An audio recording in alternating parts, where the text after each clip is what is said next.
ये साप्ताहिक बाइबल का उपदेश Plainfield Christian science church independent से है, जो प्लेनफील्ड, न्यू जर्सी, अमेरिका में है। अधिक जानकारी के लिए कृपया हमारी वेबसाइट पर जाएं www.plainfieldcs.com। आपके ध्यान के लिए ये पाठ रविवार 29 मई 2022 के लिए है।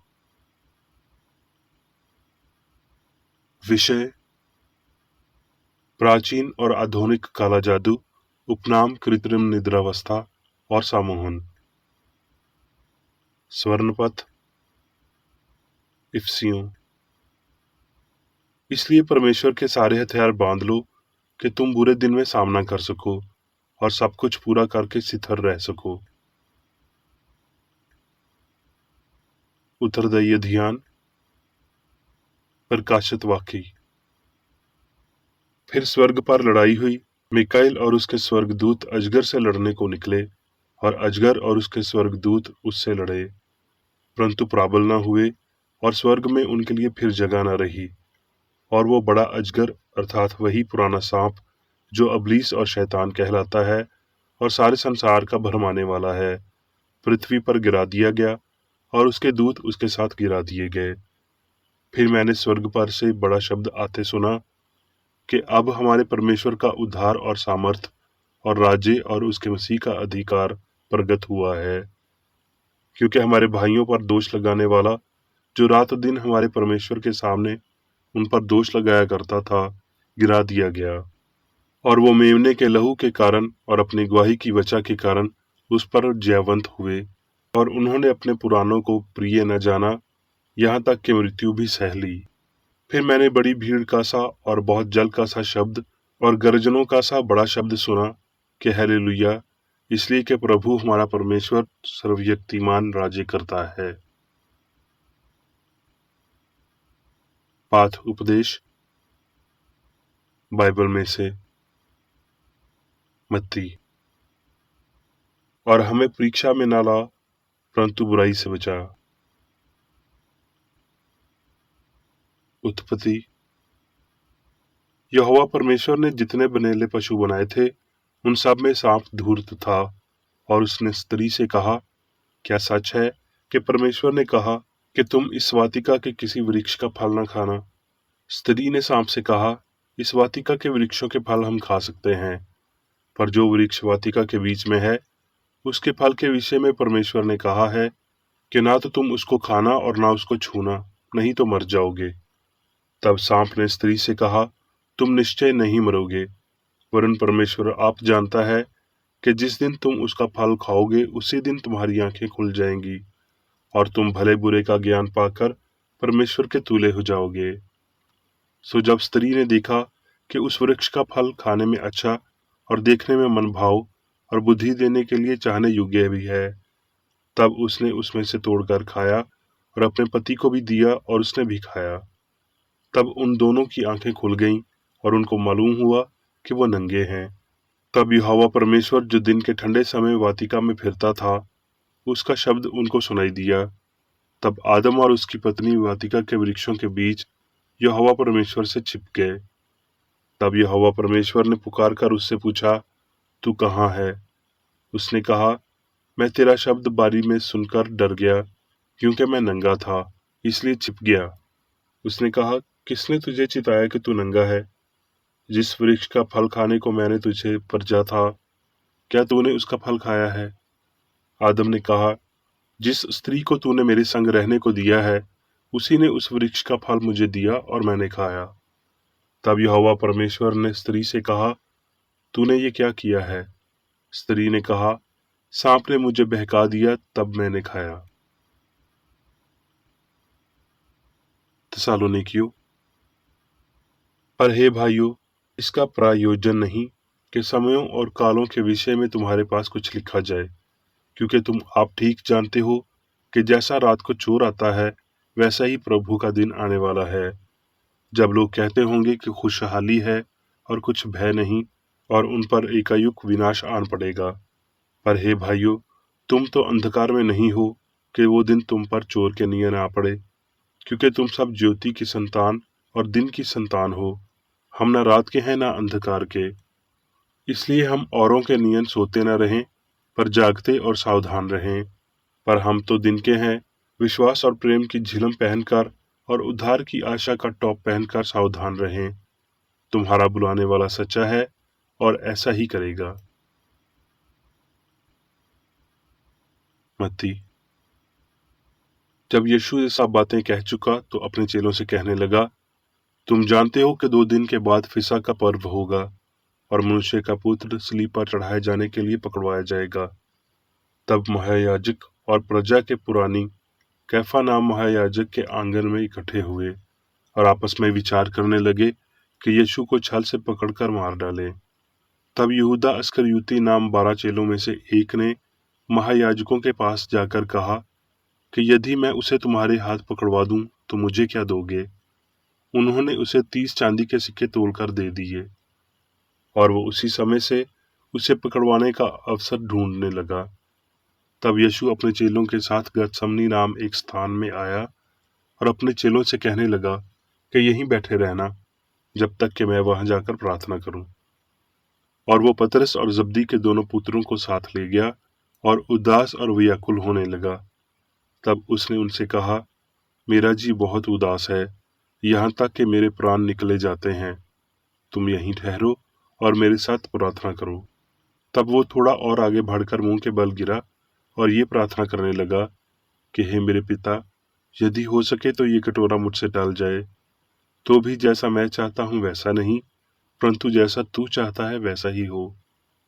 फिर चेलों के पास आकर उन्हें सोते पाया और पतरस से कहा, क्या तुम मेरे साथ एक घड़ी भी न जाग सके? जागते रहो और प्रार्थना करते रहो कि तुम परीक्षा में न पड़ो। आत्मा तो तैयार है, परंतु शरीर दुर्बल है। उठो चलें, देखो मेरा पकड़वाने वाला निकट आ पहुंचा है।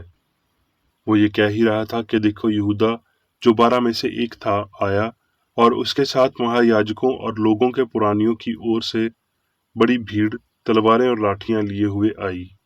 उसके पकड़वाने वाले ने उन्हें ये बता दिया था कि जिसको मैं चूम लूं वही है, उसे पकड़ लेना। और तुरंत उसने यीशु के पास आकर कहा, हे रबी, नमस्कार, और उसको चूमा। यीशु ने उससे कहा, मित्र, जिस काम के लिए तू आया है उसे कर ले। तब उन्होंने यीशु के पास आकर उस पर हाथ डाले और उसे पकड़ लिया। याकूब। जब किसी की परीक्षा हो तो वो ये न कहे कि मेरी परीक्षा परमेश्वर की ओर से है, क्योंकि ना तो बुरी बातों से परमेश्वर की परीक्षा हो सकती है और ना वो किसी की परीक्षा आप करता है, परंतु प्रत्येक व्यक्ति अपनी ही अभिलाषाओं में खिंचकर और फंसकर परीक्षा में पड़ता है। याकूब। इसलिए परमेश्वर के अधीन हो जाओ और शैतान का सामना करो, तो वो तुम्हारे सामने से भाग निकलेगा। परमेश्वर के निकट आओ तो वो भी तुम्हारे निकट आएगा। हे पापियों, अपने हाथ शुद्ध करो, और हे दुष्टते लोगों, अपने हृदय को पवित्र करो। पतरस। सुचेत हो और जागते रहो, क्योंकि तुम्हारा विरोधी शैतान गरजने वाले स्नेह के नियन इस खोज में रहता है कि किसको फाड़ खाए। विश्वास में दृढ़ हो। अब परमेश्वर जो सारे अनुग्रह का दाता है, जिसने तुम्हें मसीह में अपनी अनंत महिमा के लिए बुलाया, तुम्हारे थोड़ी देर तक दुख उठाने के बाद आप ही तुम्हें सिद्ध और सिथर और बलवंत करेगा। उसी का साम्राज्य युग युग रहे। आमीन। अब मैं मेरी बेकरेडी द्वारा क्रिश्चियन साइंस की किताब विज्ञान और स्वस्थ शास्त्रों की कुंजी के साथ के साहस संबंधी अंश पढ़ूंगा। विज्ञान और स्वस्थ। ईश्वर से अलग कोई शक्ति नहीं है। सर्वव्यापी के पास सर्वशक्ति है, और किसी अनय शक्ति को स्वीकार करना भगवान को बेइज्जत करना है। त्रुटि का नाश करने वाला महान सत्य है कि भगवान अच्छाई एकमात्र दिमाग है, और ये कि अनंत मन के विपरीत, जिसे शैतान या बुराई कहा जाता है, मन नहीं है, सत्य नहीं है, बल्कि बुद्धि या वास्तविकता के बिना त्रुटि है। एक ही मन हो सकता है, और यदि नश्वर ने किसी के मन का दावा नहीं किया और किसी अनय को स्वीकार नहीं किया, तो पाप अज्ञात होगा। हमारे पास केवल एक मन हो सकता है यदि वो अनंत है। बुराई का पहला उल्लेख उत्पत्ति के दूसरे अध्याय में पुराणिक ग्रंथों में मिलता है। परमेश्वर ने अपने द्वारा बनाए गए सब का अच्छा उच्चारण किया और शास्त्रों ने घोषणा की कि उसने सब बनाया। जीवन का वृक्ष सत्य के विचार के लिए खड़ा है और जो तलवार इसकी रक्षा करती है वो दिव्य विज्ञान का प्रकार है। ज्ञान का वृक्ष गलत सिद्धांत के लिए खड़ा है कि बुराई का ज्ञान उतना ही वास्तविक है जितना कि ईश्वर प्रदत्त अच्छाई के ज्ञान के रूप में। सांप का रूप सूक्ष्मता के लिए खड़ा है। सभी बुराई के बीच अपना रास्ता घुमा रहा है, लेकिन वो अच्छाई के नाम पर ऐसा कर रहा है। इसके डंक के बारे में पौलुस ने कहा है, जब वो इस प्रकार संदर्भित करता है, दुष्टता जो आकाश में है। ये नश्वर जानवरों की पृथ्वी है जो उन्हें एक दूसरे को खा जाने और बेल्ज़ेबूल के माध्यम से शैतानों को बाहर निकालने के लिए प्रेरित करती है। प्राचीन काल से बुराई अभी भी आध्यात्मिक विचार को त्रुटि की अपनी प्रकृति और विधियों के साथ आरोपित करती है। ये दुर्भावनापूर्ण पशुवर्ती, जिसमें से अजगर प्रकार है, नश्वर को नैतिक और शारीरिक रूप से, यहाँ तक कि उनके साथी नश्वर को मारने के लिए उकसाता है और इससे भी बदतर निर्दोष पर अपराध का आरोप लगाता है। पाप की ये अंतम दुर्बलता उसके अपराधी को बिना तारे के रात में डुबो देगी। लेखक आश्वस्त है कि नासरत के यीशु के खिलाफ आरोप और यहाँ तक कि उसके सूली पर चढ़ाने के लिए यहाँ वारनित आपराधिक प्रवृत्ति से उकसाया गया था। रहस्य उद्घाटनकर्ता यीशु को परमेश्वर के मेमने और अजगर के रूप में निर्दोषता के खिलाफ युद्ध करने के रूप में बोलता है। चूंकि यीशु की सभी बिंदुओं पर परीक्षा हुई होगी, वो बेदाग मिला और हर रूप में पाप पर विजय प्राप्त की। उत्पत्ति से लेकर प्रकाशित वाक्य तक पाप, बीमारी और मृत्यु, ईर्ष्या, घृणा और बदला, सभी बुराई एक सांप या पशु सूक्ष्मता द्वारा पाए जाते हैं। यीशु ने भजन संहिता की एक पंक्ति का हवाला देते हुए कहा, उन्होंने मुझसे व्यर्थ बैर किया। सांप सदा सिद्धभाव की एड़ी की ताक में रहा। आदि से अनंत तक सांप घृणा के साथ आध्यात्मिक विचार का अनुसरण करता है। उत्पत्ति में ये अलंकारिक बात करने वाला सांप नश्वर मन को दर्शाता है, क्षेत्र के किसी भी जानवर की तुलना में अधिक सूक्ष्म। प्रकाशित वाक्य में जब अपने विनाश के निकट ये बुराई बढ़ जाती है और बड़ा लाल अजगर बन जाती है, पाप से फूल जाती है, आध्यात्मिकता के खिलाफ युद्ध से भर जाती है और विनाश के लिए परिपक्व हो जाती है, ये वासना और घृणा से भरी है, दिव्य महिमा की चमक से घृणा करती है। जैसा कि क्रिश्चियन साइंस में नाम दिया गया है, पशु चंबकत्व या सम्मोहन त्रुटि या नश्वर मन के लिए विशेष शब्द है। ये गलत धारणा है कि मन पदार्थ में है और ये बुराई और भलाई दोनों है। ये बुराई उतनी ही वास्तविक और अधिक शक्तिशाली है जितनी अच्छाई है। इस विश्वास में सत्य का एक भी गुण नहीं है। ये या तो अज्ञानी है या दुर्भावनापूर्ण है। सम्मोहन का दुर्भावनापूर्ण रूप नैतिक मूर्खता में बदल जाता है। कृत्रिम निद्रावस्था नश्वर है, भौतिक भ्रम है। पशु चंबकत्व अपने सभी रूपों में त्रुटि की स्वैच्छिक या अनैच्छिक क्रिया है कि दिव्य विज्ञान का मानव प्रतिबद्ध है। विज्ञान को भौतिक इंद्रियों पर और सत्य को त्रुटि पर विजय प्राप्त करानी चाहिए। इस प्रकार सभी झूठे सिद्धांतों और प्रथाओं में शामिल परिकल्पनाओं को समाप्त करना चाहिए।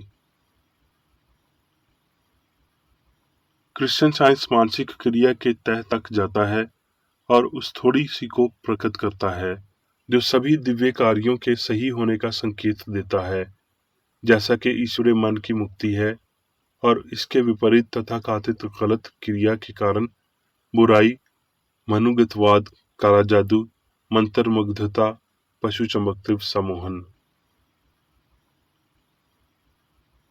वो झूठा दावा, वो प्राचीन मनियाता, वो पुराना सांप जिसका नाम शैतान बुराई है, ये दावा करते हुए कि पुरुषों को लाभ पहुंचाने या इन्हें घायल करने के लिए या तो बुद्धि है, शुद्ध भ्रम है, लाल अजगर है और ये मसीह सत्य आध्यात्मिक विचार द्वारा निकाला गया है और इसलिए ये शैतान साबित हुआ है। शब्द पृथ्वी पर फेंके गए अजगर को शून्य धूल से धूल होने को दिखाते हैं और इसलिए बोलने के अपने ढोंग में उसे शुरू ही से झूठा समझा जाना चाहिए। दिव्य विज्ञान दिखाता है कि मेमना भेड़िए को कैसे मारता है। निर्दोषता और सत्य दोष और त्रुटि को दूर करते हैं।